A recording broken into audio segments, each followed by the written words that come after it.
So, hello guys. So, nandito ako ngayon guys no sa Qatar mga guys. So, ang sikat sa atin din sa Pilipinas is ERC, Australian Red Lobster. So, ito guys, dito sa Qatar guys, ito po mas malaking kitaan dito. Canadian po lobster. Ito po mas malaki pa po sa ERC. So, tingnan nyo guys, mas malaki pa siya at ang mga laman niya malaki kasi lobster sa atin. Ito guys, kung sinong gustong mag-avail, mag-PM lang sa akin. Mag-export tayo. Dito guys, ito po yung meal. Ito yung po yung meal guys. Tingnan nyo. Meal, tsaka ito yung isa yung female. So guys, no, seawater siya guys. Dagat siya nabubuhay. Pwede siya gawing buhay-buhay dyan sa Pilipinas. At nakita ko rin dito, may mga Pilipino na nag-aalaga nito. Sabi nila. Maganda daw. Ang isang itlogan daw, umabot ng 500,000, 300,000. So maganda guys sa kitaan nito guys. Magandang panimulang negosyo. Kasi dyan patok na patok ngayon ang ERC.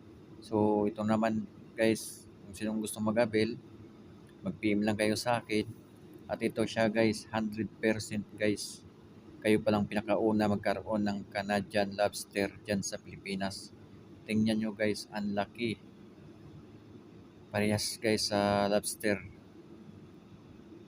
Masarap din to guys, parehas din to kasi sa dagat din to guys eh. Sa gatas na nabubuhay din to siya sa dagat. So nandiyan may aquarium kayo, lagyan nyo lang ng dagat. Tapos ito na, aerator. Okay ano guys. Ito bubuhayin siya. Hindi siya masilan guys ha, hindi siya masilan. Katulad lang siya ng ERC. Ang ERC guys, ano lang siya sa tabang. Ito naman sa dagat. Maganda to guys. Tingnan nyo dito. Ito guys, 4 na araw na to, 5 araw. Nasa taas lang sila ng yellow, nabubuhay sila. O, tingnan mo, 4 na araw na yan. Sa bago pa, ang ganda nila. Pero ngayon, mga 3 araw na kasi to. Napuntahan ko dito, tinignan ko kung ano. Akala ko ERC. Hindi pala, Canadian lobster pala to.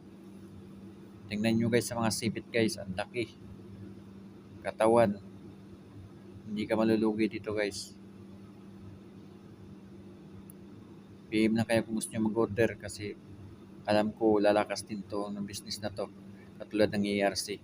Malakas man dyan sa Pilipinas ang ERC, mas malakas to guys. Canadian lobster. Tingnan nyo lang, kalahati lang sa ERC. Tingnan mo guys. Sipit niya, sipit ng ERC. Katawan ng ERC, katawan nito guys, halos kalahati. Tumitimbang siya guys, isang piraso, kalahating kilo. Tingnan nyo guys. Pupusan ko sa masyado. Ito. So mag-try ako dito, buhay dito. May buhay ako dito guys eh. Subukan ko. Ito guys oh. Oh. Meal. Ito yung guys yung meal. Oh. Ayan. Matandaan nyo yan. Pag mayroong parang ganun talaga, parang tititi nyo dalawa, meal yan. Meal. Ang female nito, yung plain lang na maliit, na hindi matigas. Ito yun yung meal niya. Meal. Yan. Makapal yung ano niya dito sa itlogan. Ito po yung female nila. Female. Ito yung female na. Yung isa male yun. Sarap magala. So hanggang dito lang guys, no? So PM kayo sa akin guys kung interesado kayo. Ito tandaan nyo sa meal. Sige, thank you.